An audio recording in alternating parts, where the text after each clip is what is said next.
Aloha, my name is Edward Wade Fowler, and for this video presentation I am going to be discussing an in-field research project that I conducted here at Brigham Young University, Hawaii for my Anthropology 447 class during the 2016 winter semester. For this project, I decided that I would center my research on a cultural concept of the Japanese culture referred to as nomikai, or the alcohol party. And to begin with, I want to share a little story on why I became interested in this idea or cultural phenomenon. And it begins all the way back in October of 2015. And during that time, I was applying for a job to become an English teacher in Japan with a program referred to as the JET program. And while I was researching the program and filling out my job application, I was anticipating the questions that they would ask me if I was invited to go to an interview for the job. And so during that time I got on the internet and I started searching around, and I noticed on several different forums where I drew some information from about the program that it was pretty common knowledge that if the interviewers could tell from your application that you didn't drink alcohol for religious reasons, for medical reasons, or through personal preference, they would ask you a question that was directed towards the nomikai, or the Japanese alcohol party. And generally this question came in a format of, we noticed on your application that you don't drink alcohol. Can you explain to us how you would respond if you were invited by coworkers or friends to participate in an alcohol party with them? Now for me, as a member of the Church of Jesus Christ of Latter-day Saints and someone who doesn't drink alcohol because we follow a health doctrine known as the Word of Wisdom, this is important information for me. And more specifically, it got me wondering what implications this has for Japanese ethnic LDS church members residing in Japan. How has it affected their lives? How have they responded to it? And how can I personally learn from what they know to be able to answer that question when I later received it in the interview myself? So during this video presentation, I'm going to start off by discussing the linguistic aspects of the Japanese language, what we can learn about it, and more specifically what we can learn about the culture through the language. And with that, we're going to talk about Japanese society and how we could see how the smaller sum of the parts make the bigger whole, I guess you could say, in kind of a holistic view. And from that, we're going to transition into what I learned through my interviews with students here at Brigham Young University, Hawaii, regarding the history of the nomikai, and then discuss the different ritual aspects of the nomikai, how it's compiled and how they conduct it.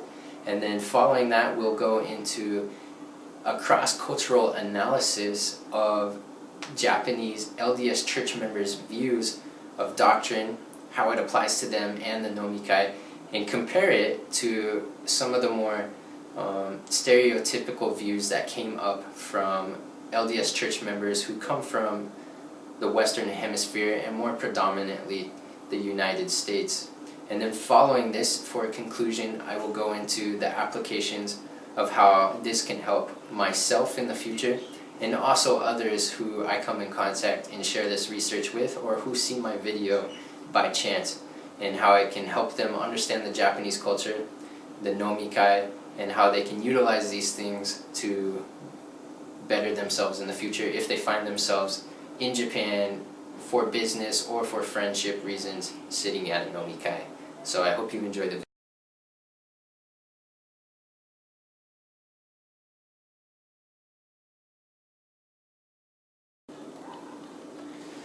For the first section of my video presentation, I would like to start off by talking about some of the experiences I had when interviewing Japanese ethnics of the Latter-day Saint faith who resided in Japan, and some of the responses I received when interviewing them.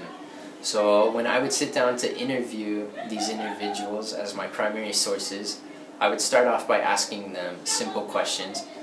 such as, have you been to a nomikai or Japanese alcohol party? And to my surprise, even though that the people I was interviewing were members of the LDS faith, 95% of them had attended a nomikai. And at that, many of them who were above the drinking age and had actually received work experience in Japan said it was normal for them to go to a nomikai or an alcohol party upwards to 3 or 4 times a month. And so this kind of surprised me, considering their religious beliefs and how I viewed the nomikai with my Western understanding of alcohol and my religion mixed together. And I would ask them, why was it so important for them to attend nomikais with the people they worked with and with their friends? And all of them would respond to me that it was important because it was a form of communication that you couldn't get in other aspects of Japanese life. So for this section, we are going to focus on the Japanese language and the things that I was able to learn about the Japanese language that really emphasize the communication aspect of what we need to learn here. And so in philosophy, we know from Saussure that if we have an understanding of language, especially in an anthropological perspective, we can really understand the culture altogether. And that's because in a holistic view, the sums of all the parts create a bigger whole. And so here for this, I actually drew a diagram that we're going to talk about. So I hope you can see it okay. So in this diagram, I've actually divided the different aspects of the Japanese language into areas so we can understand it better. So in the Japanese language, unlike English, people speak on different formality levels or speech levels. And there's 3 main recognized levels. And the first one here is called kureketa. They would call it kureketa hanashikata, or lower speech. And this was a speech form that my interviewees would tell me was something they spoke with their friends, and that's generally where it stayed. The middle level was called teinego, or polite language, and that was something you generally spoke with your acquaintances, people you met for the first time or on the street.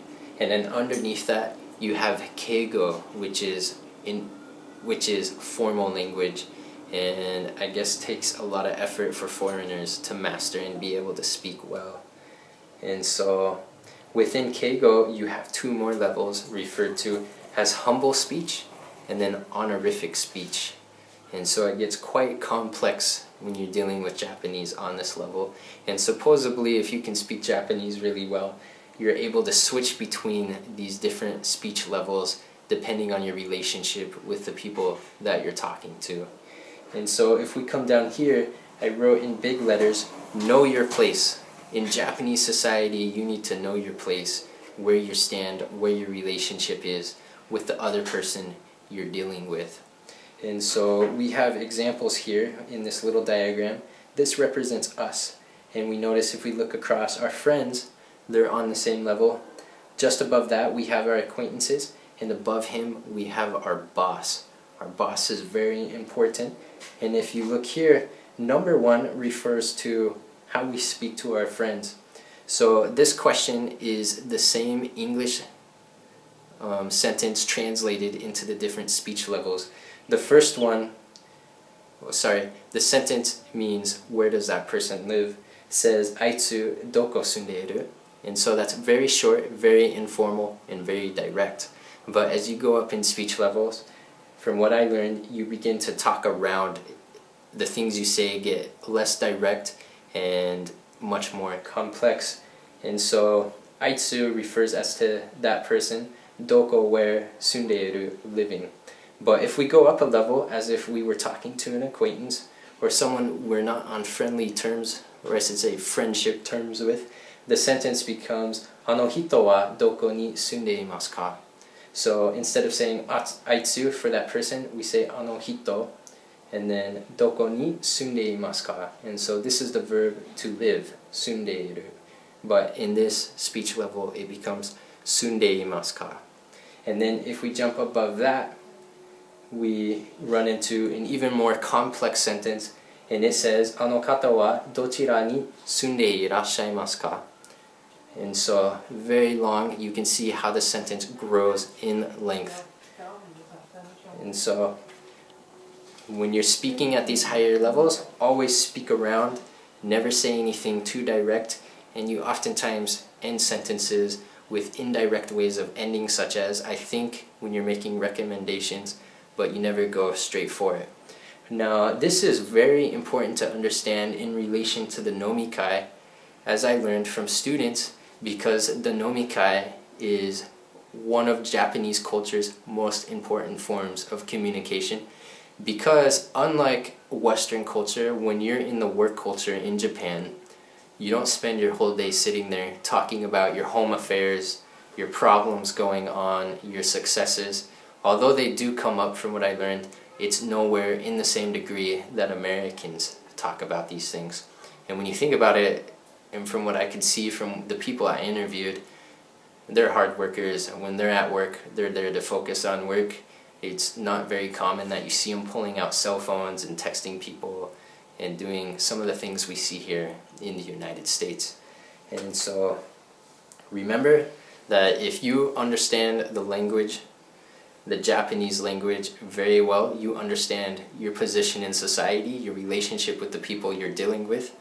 And the problem with that is sometimes when you're dealing with someone who's in a higher position than you, it's actually hard to communicate with them and really get to know them as a friend. And same with the acquaintances. And so when you go to a nomikai, it actually gives you a chance to step out of those formalities, even though you still use them at the nomikai, but you're able to talk to them about your home problems, the things you're dealing with at work, the things that stress you. And it's really one of the only playing fields in Japanese culture where that is socially acceptable in the Japanese culture. And so I was very impressed by some of the things that I learned by the Japanese students I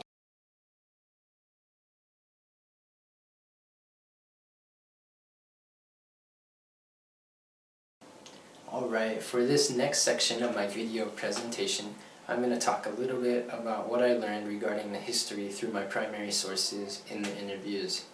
And it's interesting because as I was doing this, I was thinking about the anthropological theory on historicism and how different cultures, different theorists have tried to comprise a historical account on how there's different evolutions within cultures and the premises that they evolved out of one culture to begin with but had different influences over time that have changed them. And when I would ask interviewees about the cultural history of the nomikai or Japanese alcohol party, for the most part there was only one real thing they understood about it, and that was the nomikai has been with Japanese culture before they could recollect. And so it's kind of interesting. If you were to look at other Asian cultures, such as Korea and China, they also have a drinking culture, and so you can kind of take it and see how historicism within anthropology sort of explains this phenomenon that maybe alcohol and drinking was something that went all the way back when they were one people, way in the way time. But for the Japanese people, they feel it's specific to who they are as Japanese, and they kind of have an identity with it. And so very interesting stuff. When I was interviewing people for the nomikai, they would tell me the different aspects that go into a nomikai, and we can kind of see it from a ritualistic perspective. And when you have a nomikai at a workplace, there's actually a person who is referred to as the kanji. And the kanji is someone who organizes the nomikai. He reserves a place for them to go to have the nomikai, and he assigns different roles to people to perform in the nomikai. And so usually when the kanji is chosen, they organize it at work, and then following work they just go straight to the alcohol party with all your coworkers. And the boss will go there, and when they start the nomikai, the boss will stand up, and before they pour drinks or do anything, they almost have a ceremonial opening to it, where the boss stands up, gives an announcement, he gives a report of what went on during that week, where they did good, where they're struggling, but ultimately it's a congratulatory victory for having a good week. And once his announcements are finished, he will dismiss everyone to drink. And when people begin drinking and eating snacks at the alcohol party, they actually don't just dive right into it.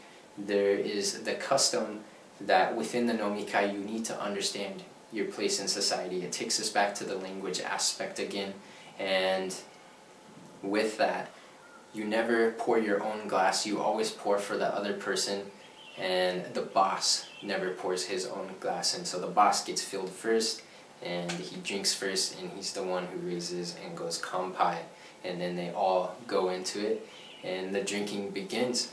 And this first nomikai that they go to usually lasts 2 hours to 3 hours, and it is referred as the nomikai. But after that, there is another thing called the nijikai, which is the second drinking party that lasts another period of time, and then the sanjikai for the hardcore drinkers who are really into it.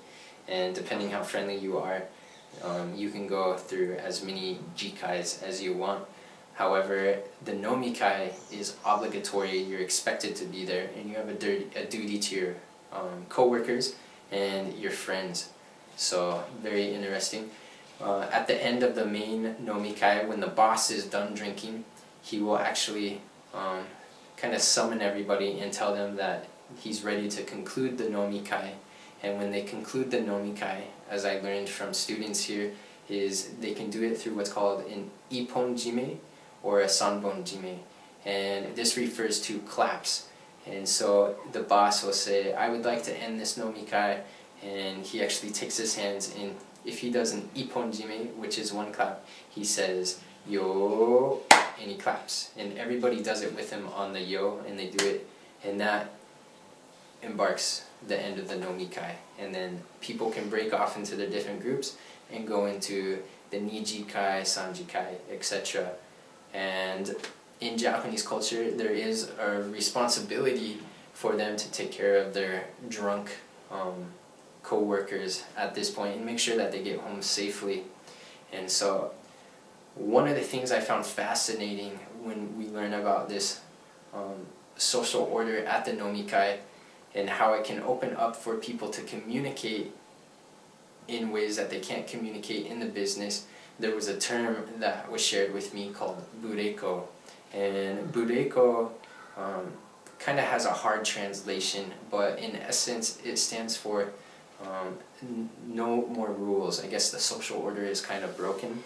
And so during the nomikai, as people drink, the alcohol gets them to express their feelings, they talk about the different stuff, and no matter what happens, somebody could get out of hand. In fact, I even received a story in one of the interviews that one of the first nomikais the kid went to, they had a guy with him, and it was also one of his first nomikais, but they didn't know the guy had an alcohol problem, and he got super drunk, and he indecently exposed himself in front of the company and the boss.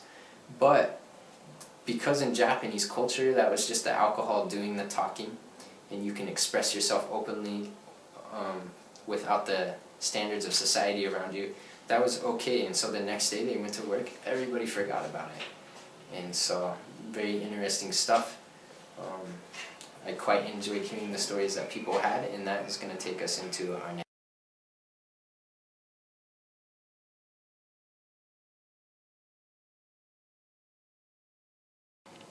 So we are now in the portion of my presentation where we are going to do a cross-cultural analysis with my primary subjects and other subjects I interviewed who are actually from the Western Hemisphere. And when I was interviewing Japanese ethnics from Japan who participated actively in nomikais, I would ask them what their number one drink is when they go to the nomikai. And the top two answers, the first one was non-alcoholic beer, and the second one was ginger ale. So this was very interesting because as I would ask them questions probing about their understanding of the word of wisdom and LDS doctrine, you could see almost a 180-degree difference in views when you compared Japanese ethnics who were raised in Japan to LDS members from the Western Hemisphere, and more specifically the United States. And one of the kids I interviewed, Tomoji Kobayashi, he actually told me that when he was serving as an LDS missionary in Japan, a branch president told him, Elder Kobayashi, in Japan, you need to understand that in the church there's the word of wisdom, and then in Japan there's the Japanese word of wisdom. And Elder Kobayashi kind of stopped at that, and he told me, he thought, man, what is my branch president talking about? And then as he was on his mission and learned more about how the church was operated and the different views of people throughout the faith, he kind of realized that his branch president was right. And he told me, in Japanese culture, if there is caffeine in a drink, that is unacceptable, and you do not drink it because it's against the word of wisdom. However, if you were to interview and speak with the individuals here at school who come from the United States in particular, it is okay to drink caffeinated beverages, and they feel it doesn't violate the word of wisdom. And so there's a lot of active Coke drinkers here. And so that was interesting. And as I talked with other primary subjects and interviewed them, this was something that actually kept reappearing and was confirmed over and over again. I interviewed another girl. Her name was Yukimi Kishi, and she actually told me, if you were to take a Japanese church member and put a Coke in front of them and an alcohol-free beer, she said 90% of the time they would choose the alcohol-free beer. However, if you were to do that same experiment with church members who come from the United States, it would be the exact opposite. They would choose the Coke over the non-alcoholic beer. And when I talked with a lot of friends here at school who come from the United States, and specifically Utah, they would tell me that when they would think of non-alcoholic beer, they actually found it wrong and was against the word of wisdom, which is totally, again, 180 from what church members thought in Japan. And this actually stems from a teaching that was reinforced by Joseph Smith historically, and it comes from 1 Thessalonians chapter 5, verse 22, and it says, abstain from all appearance of evil. And so even though it could be determined that when you drink non-alcoholic beer, that you're not violating the word of wisdom, many Americans or third or more generation members of the LDS Church would feel that it brings with it the appearance of evil, and so they would avoid with it. However, for the most part, 90% of the students I interviewed who were from Japan that participated in the alcohol culture could name off their top 5 non-alcoholic free brands of beer that they liked the most. And so very, very interesting to see. And for me as a Westerner, it kind of shocked me because this was totally different than how I viewed church doctrine. But the more I looked into it, the more I realized, even though there's truths in other culture, these may not be truths to me, and vice versa. The things I believe to be true or understood might not be true to them. And when you get down to it, these are actually gray areas in church doctrine where it comes down to religious preference and what people choose to do. And so it was good stuff to understand. And with this, we're going to take this video and go into our next segment or section for this video presentation.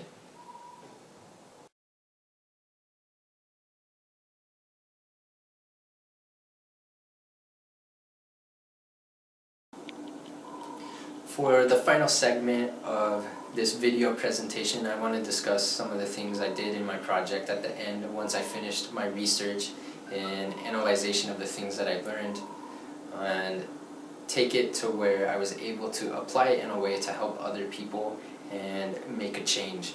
So being from the United States, as you can see when I learned about these things, there was a drastic difference in the views of Japanese LDS church members and my own personal religious views. And so I wanted to educate more people who fell within my shoes so they could learn about it, because you never know. We're here at Brigham Young University, Hawaii, and in the future many of us are going to go to different places around the world, and some of those kids I taught and worked with to teach more about my project could very well end up in Japan, sitting with business or with friends at a nomikai. So I was lucky. I was able to teach 4 individual groups of 10 people, all of which were from the Western Hemisphere, and more specifically the United States. And I taught them about what I learned in this project, what we could take from it. And during the hour sessions that I was with these groups, I would tell them from the beginning what the nomikai was and how it applied to Japanese culture. However, at this point in time, I wouldn't introduce the LDS view of Japanese culture towards the nomikai, because I wanted them to pull out their own views towards it with their religious lenses of how they see the world. That way they could create a better dialectic for cross-cultural analyzation at the end of the program that I did. So we would discuss it. I would share on the history, and I would go over the language aspects just like I did in this presentation. And then I would ask them how nomikai stood against their personal beliefs. And just like me, many of them were on the same side when it came down to how we viewed alcohol, or being in a group that drank lots of alcohol. And so for us, and for the people, or I should say for the people of the groups that I taught, dominantly they felt that they should avoid such situations because it's contrary to some of their beliefs and they don't want to get caught up in that kind of stuff. And once we would get this out there, I would introduce to them the different things I learned in my interviews with primary subjects concerning the Japanese view of LDS as LDS members towards the nomikai culture. And this would always kind of have the same effect on them as it did me. They'd kind of be like, oh yeah, that is totally different than what we think. And then we would discuss how really truths in different cultures, regardless of our religious beliefs, can be different. What's true for me isn't true for you, and vice versa. And so we would emphasize that. And when we would go into the history of nomikai, I would pass out little cups, and we had apple juice, and I would actually explain the rules of nomikai, how it was set up with the kanji, and I would pretend to be the boss. And I would open the nomikai by speaking to them, congratulating them on their work that they've been doing throughout the semester, and then we would pour it out. They would pour for me first, and then everybody would pour pour the other person's apple juice for them, and we would sit there and we talk, and we just have a alcohol-free nomikai. And so it was interesting because even within those groups that I did, some of them you could see how their opinion towards it would change as they understood the meaning of nomikai within the Japanese culture, how it's appropriate to be an LDS member who participates in those cultures, and some of the different views within the religion itself. And so even some of them, although at first they were, no, I would never drink a non-alcoholic beer, by the end of it you could see they could easily be swayed to drink it. And so that is my video presentation. What I am hoping from this is that individuals that come in contact in the future will be able to learn more about these things. That way, if they find themselves at a nomikai with business or with Japanese friends, even though they don't drink alcohol, they're not going to feel awkward, and they'll know how to participate and really build long-lasting relationships with the people they come in contact. So this has been a wonderful project for me, because I got my job interview and this question came up, and I feel like I answered it with more adequacy than what they were prepared for or expecting out of someone in my position. And so that's something I'm pretty proud of, and that's really something that stemmed out of this work that I did. So thank you very much.